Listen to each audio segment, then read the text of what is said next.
Puntige Jochisa Trina geap one time down. Grond is oopgetrap vir kaptein om te kan kowega met hom chulas. One time gekwati salut wena kaptein. Soos die grond nog tension vir kaptein om die grond te benader. Two time gekuza way kaptein. Geen stemmy. Derde keer gekuza glas gekoppel kom kwala chassis.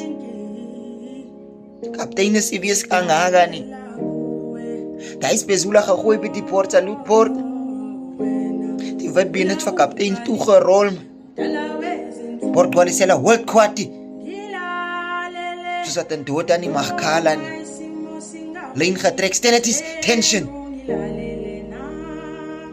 Om 12 bezula uit de aap het geshalom dem town. Soos wat kaptein toegetrap gaan word met een lijn wat vol maak. Salut kaptein. Jy was 'n broer van ons. En ons gaan jou mis, ou broer man. Wat maak met lyn wat vol maak en bring lig daar wat een Shaila vra.